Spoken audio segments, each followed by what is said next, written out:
phambili isandla engemuva.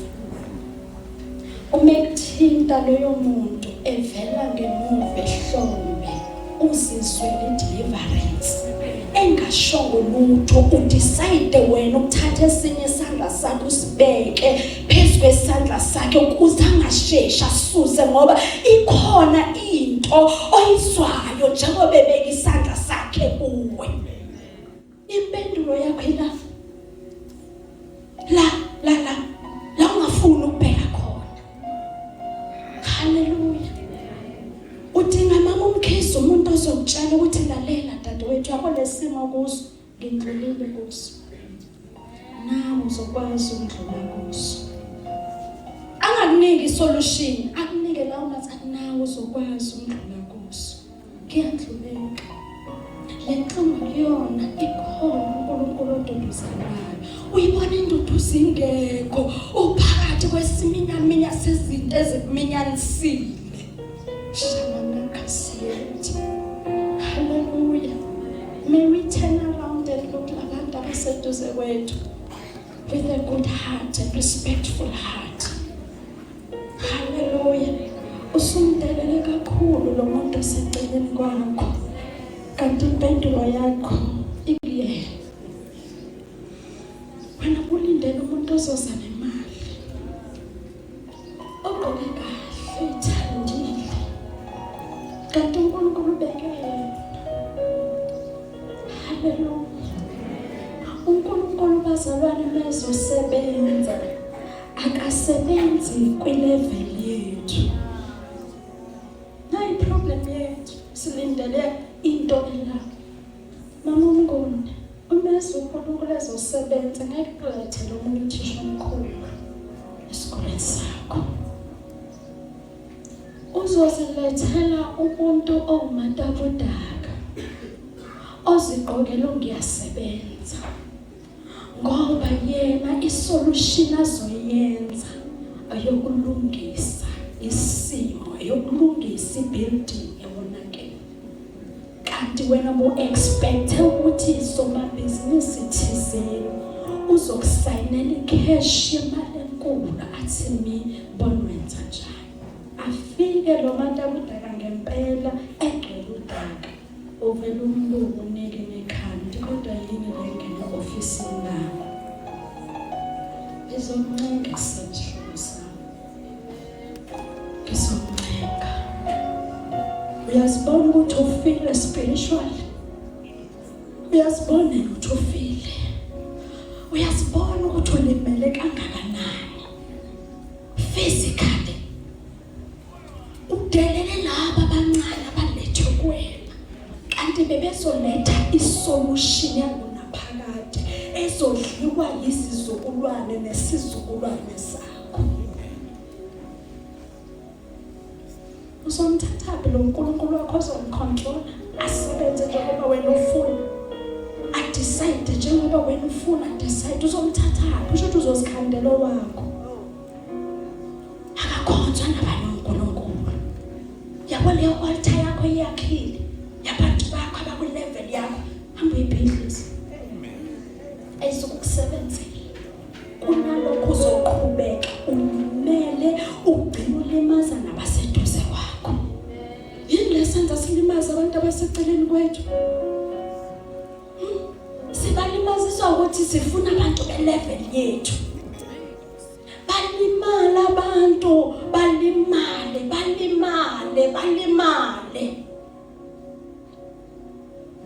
Mashintshe kusena. This is an opportunity kule atmosphere ukuthi ukhulume nenhliziyo yakho, uzimele uphenduke before it can be too late. Ngoba kunesimanga sento okuthiwa opportunity ifika once off. Yabo lokho unesuke sekulandela kusuke sekuyifake i-opportunity obekade uyibekelwe, wayirejecta ngokwebehavior necharacter. Wabona ingakufanele, wayibona i-opportunity kufanele, wabona isitsha elethwa ngaso i-opportunity yakho sipha wadelela isitsha kanti yona bingeli yehle emazulwini yehlele kuwe bese iyasebenza ibidinga lesi sitsha ukuze wena usizakale.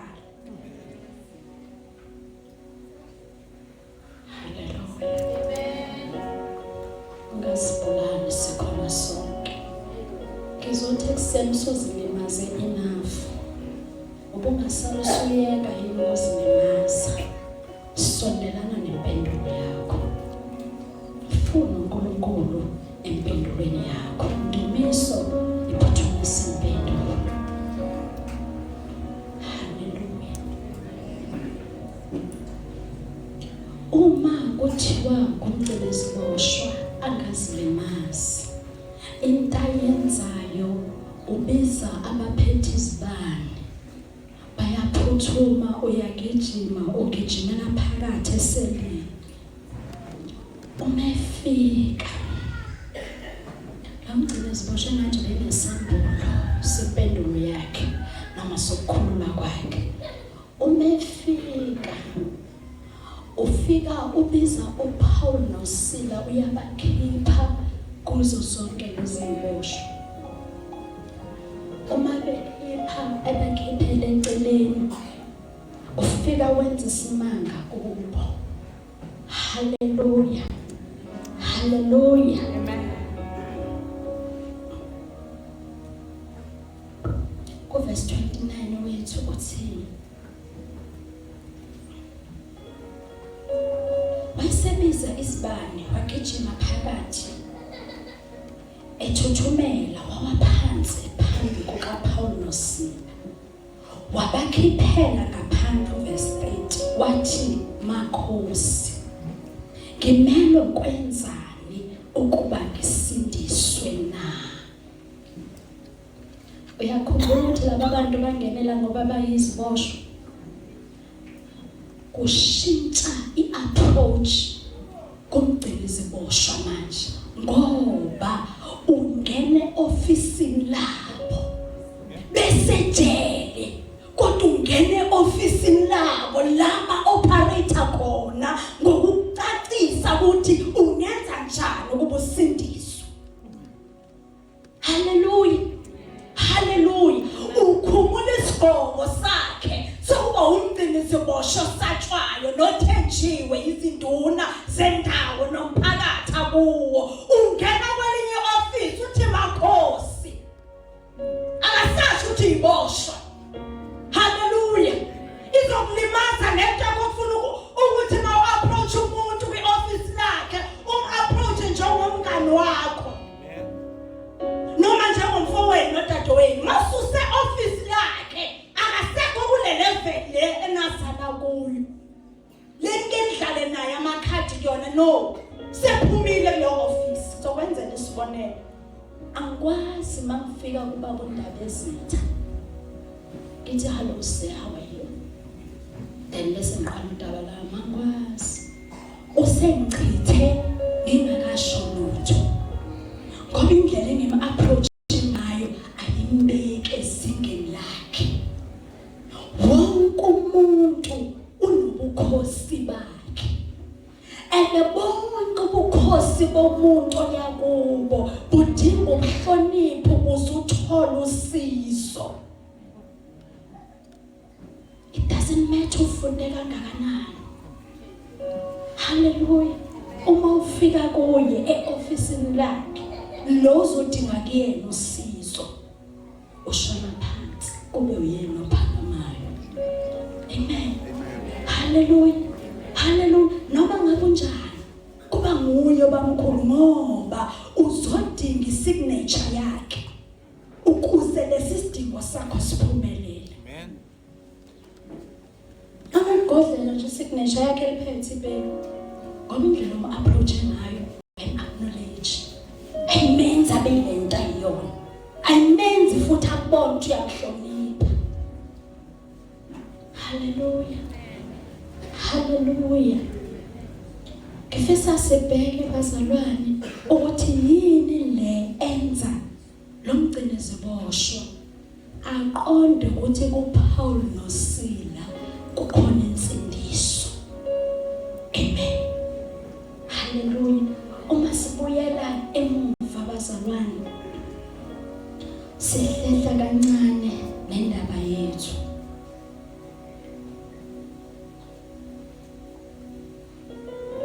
Kukhona isikhathi la uPaul noSila babevamise ukuthi mase bephumile beyokhuleka balandele owesifazane, owesifazane ongakholwa. Haleluya. Lo wesifazane umefika kubo,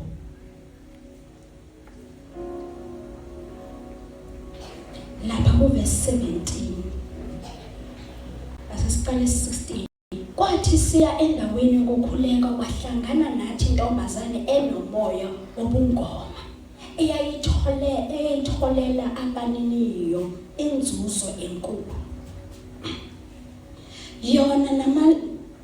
Yona yamlandela uPaul nathi yamemeza yathi laba bantu bayizingceko zikaNkulunkulu ophezulu konke ezimemezela kini indlela yensindiso.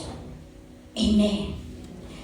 Yakwenza lokho izinsuku eziningi, kepha uPaul esecasukile waphenduka wathi kuwo umoya, ngiyakuyala egameni likaKristu, likaJesu Kristu kuba uphume kuyo. Wayesephuma ngaso leso sikhathi umoya entombazaneni nobungoma. Amen. Uyawazi umlando waPaul noSila ukuthi bangene kanjani ejele. Uma sebemthulisile laba banini benzuzo ngentombazane bayacasuka, bayezinduneni bathi laba bantu bafundisa kungekona and futhi abasiwa amaRoma. Ngakho abasuswe la baboshwe. Ila uPaul noSila bethathwa khona beshawa beboshwa base bayophonswa ejele. Haleluya. Into engifisa siqaphele bazalwane la kuverse 17. Intombazane ayisho lutho lubi ngoPaul nomsebenzi abawenzayo wokholwa, futhi ayisho lutho lubi ngoNkulunkulu wabo. High confusion. Haleluya. Unobungoma uncoma umsebenzi owenziwa ngabantwana bakaNkulunkulu, uncoma uNkulunkulu wabo. Haleluya. Asikwazi ukuvumela lo moya endaweni esikhonza kuyo. Asikwazi ukuvumela lo moya la sikhona ukuthi kube uwosincomayo. Haleluya. Asikwazi. Akuwona umoya kufanele sihlaliseke nawo. Into eyingozi ngalo moya, uyakwazi lo moya ukuma la kwi-altar, the same altar okuma umntwana kaNkulunkulu. Asebenzise the very same scriptures esiwasebenzisayo, kodwa inhloso yakhe isuka isekutheni laba bangabalandeli bakhe babone amandla akhe operator kuwo lo moya wobungoma. Unamandla njengawo laba aba-operate ofisini likaNkulunkulu ophezulu konke. Kanjani? Abasuke bemlalele lo wesifazane bathi kuhluke ngani kuma emandleni alo wesifazane nobungoma bakhe, ngoba ukwazi ukubona imisebenzi kaNkulunkulu, aphinda abone imisebenzi enziwa ngamandla kabantwana bakaNkulunkulu. Bahluke ngani? Ongakakhulu enkosini uyashesha ukudideka ukuthi kahle sobani kufanele ngimlandelela ngoPaul noma lo. Ngoba ula the same altar. Lithi uNkulunkulu ayibalandela zonke insuku mabaqhamuke balandela. Wenzela ukucindezela amandla koPaul bangabe basabana amandla ukukhuluma ngoNkulunkulu obathumile endaweni abakuyo. Bakonfuseke laba abasathi basanda kukholwa, babone lo moya ufana. Hayi asifani.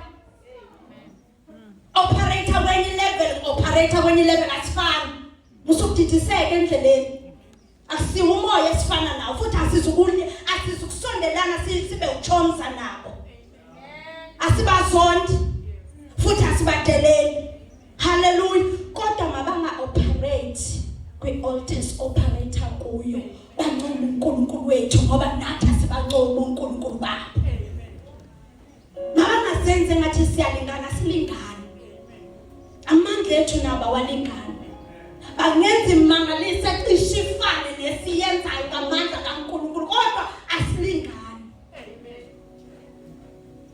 hallelujah don't be confused ingakho benithulisa ekuseni ngizothi thulisa le mimoya esurroundile thulisa le moya esurroundile ithulisa ukuze uNkulunkulu wakho aqame yena yedwa angabangwa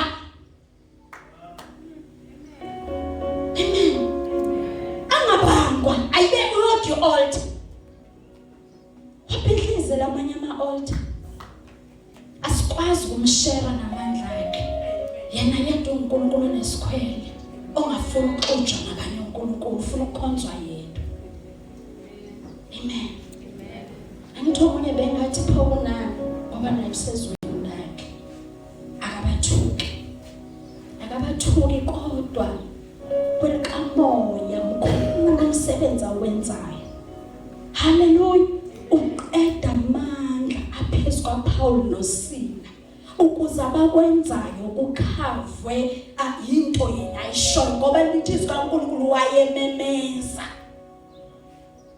usithatha isibindi sokumemeza ngoNkulunkulu wethu phakathi kwethu lathi nasikhona hallelujah iyo lento enza sikholwe sibembaqambile amen ngoba sifuna ukugcina lo moya ula ukuze ubudlelwane bethu bube buhle sifuna ukugcina umoya kaNkulunkulu nawula kungathi kuyafana kuyahambisana akahambisani futhi operate office nelodwa hallelujah akabancumi futhi akababeke embusweni wakhe njengabafanelekile kuwo don't be confused noma ngaze afika amela hallelujah noma ngaze afika amela esebenza phansi kwagcobo likaBishop kodwa kushoyo makungahambisani nezwi likaNkulunkulu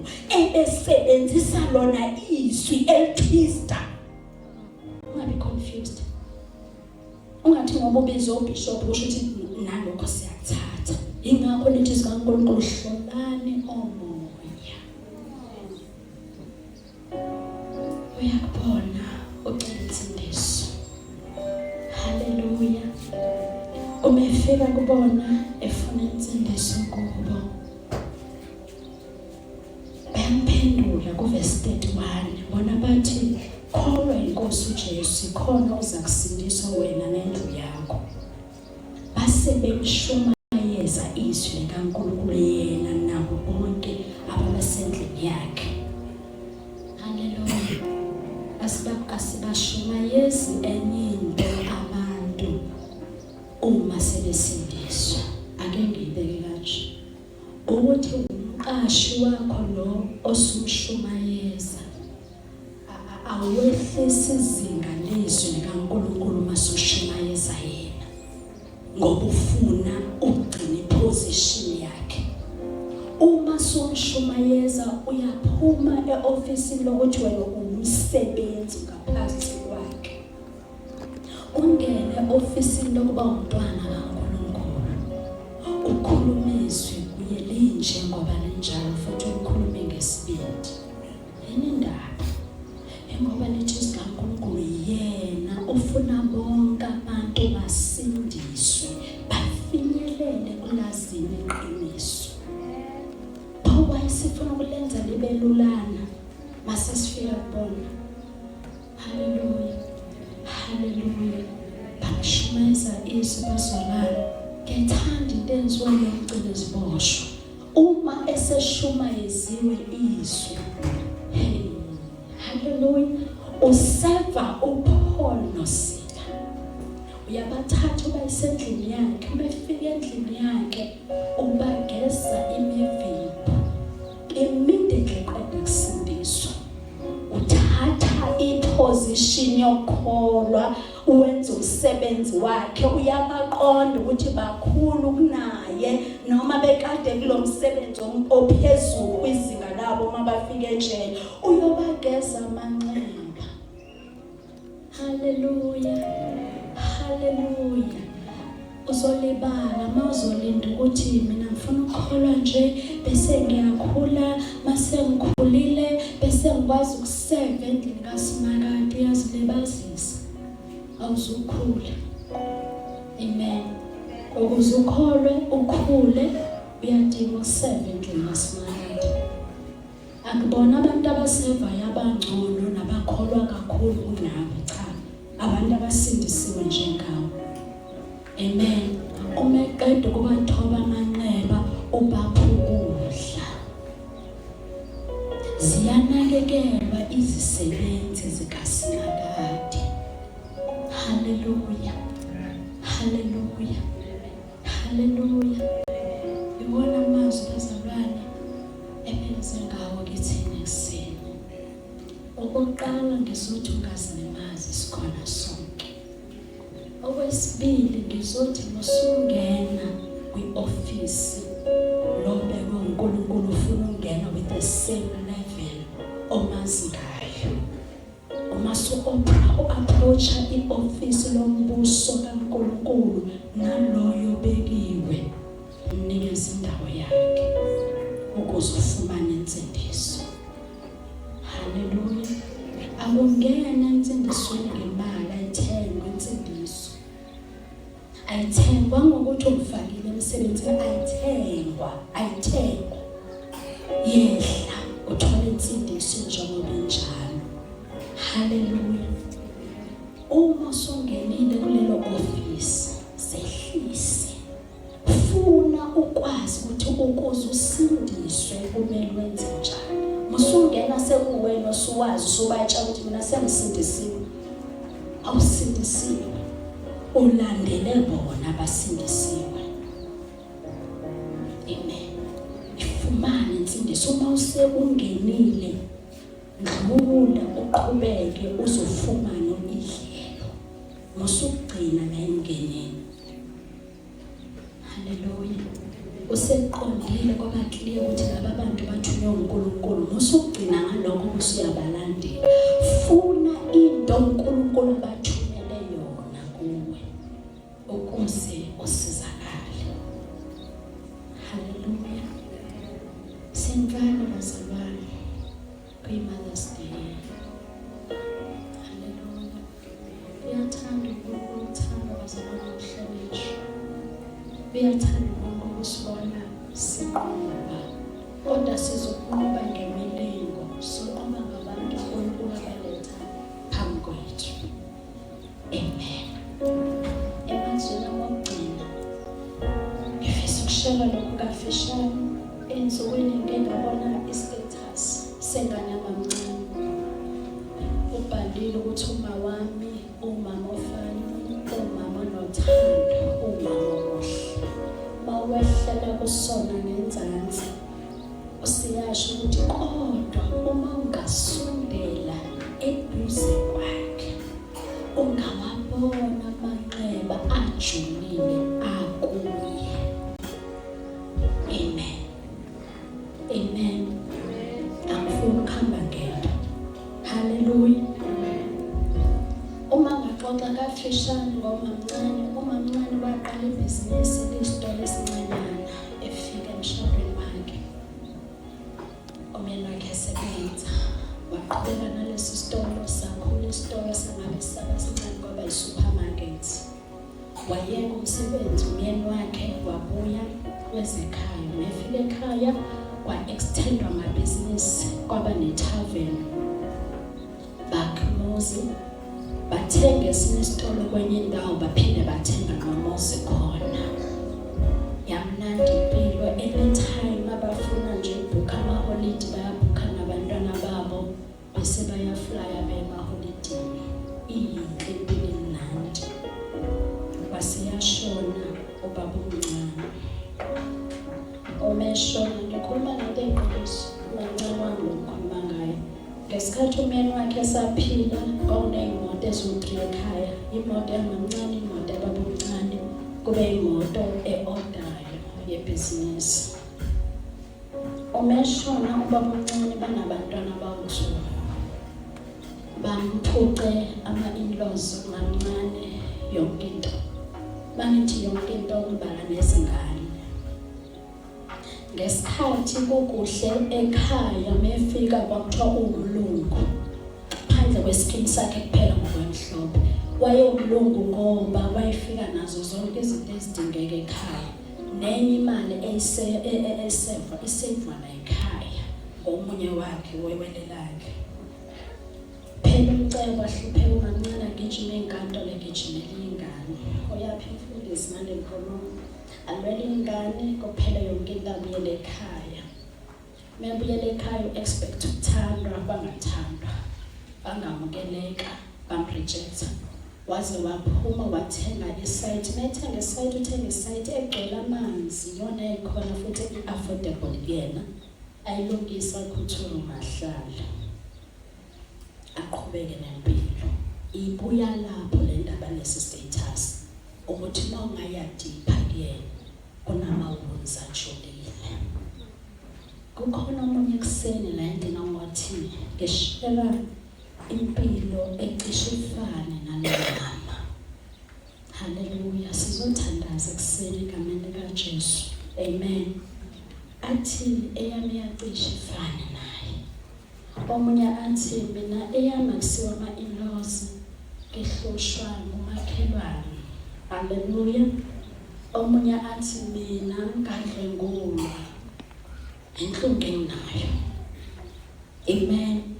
Omunye athi ngifundile, nginama-qualifications angenza ngiqualify ungena kulo msebenzi, kodwa njalo mangifaka i-CV yami angiqashwa. Amen. Haleluya. Omunye ngathi mina ngihlushwa umyeni wami ave engishaya. Haleluya.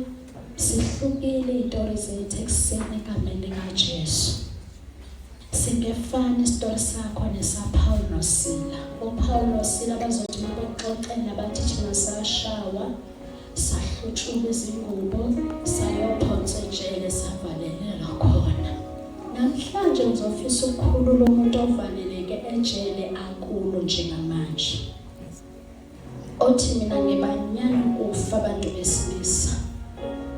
Ngenxa abantu besilisa.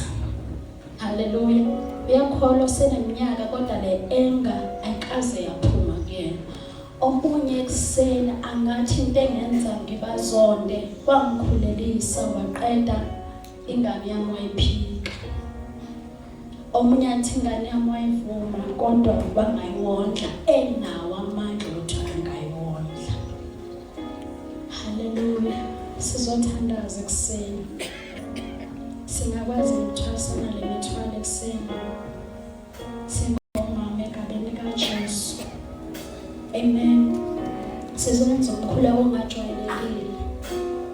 Ngoba inhlungu yethu ayifani. Sibukeka sinothando, siyizimbali zezwe, singamantombazane njengoba lisho izwi likaNkulunkulu, kodwa silimele. Ekulimaleni kwethu abanye obaba basibona ukuthi silimele, futhi abanye abanandaba. Sidinga ukukhululwa ekuseni. Indumiso iyaqaqa amaketane.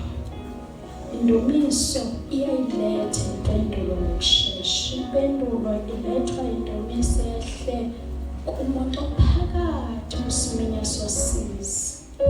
Avela decide indumiso. Omunye uzothi ngigula njalo after ukudlengulwa. I don't have peace. Hallelujah. Singasukuma ekuseni. You know your pain.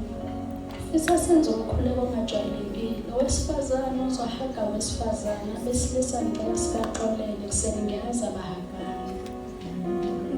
Kuyinkonzo abesifazane ukuzukusiza. ukuthi sihlobe ngakho konke ukuhloba kodwa phakathi bethu libumele. Omunye uzothi ngisemshadweni for more than 10 years kodwa abantwana ngibatholi. uHana athi ngihlalile kulo mshado bemama vela decide ukuthi angeke the double portion kanti anganeliswa double portion wesifazane kaneliswa ukuba ngibe nomntwana. Usuyile ethempelini wakhulekiswa omama nabafundisi abathembayo kodwa wethola solution. Singasukuma singabesifazane. Omunye akanamuzi namhlanje not because engazange abe nawo. Akanawo ngoba ama-in-laws akhe adecide ukuphuca yonke. Ngicela mama uMkhize uthole uphathina wakho ozohangana naye and you pray over lo wesifazane naye akhuleke phezu kwempilo yakho. Nomunye athole wesifazane. Sisho ukuthi obaba bangakhuleki nathi. Unomkhuleko powerful ongashiwo obaba phezu kwethu. Okay. Cela sisheshe bazalwane. Lamanxeba owavalele ngaphakathi azokwenza ukuthi ukukhulelwa kwakho kungabi nenkululeko noma ngabe sifikile. Singakhuleka ekseni bobaba ningasilahle emkhulekweni. Ngiyafisa izandla zenu stretch laba besifazane. Kunengane ethi mina ngibazi ubuntombi bami baphelela laphi abangadlwe ngulowo malume. Omunye athi ngadlwe ngulowo thisha. Malapha selebelele mashate rimane kelele bese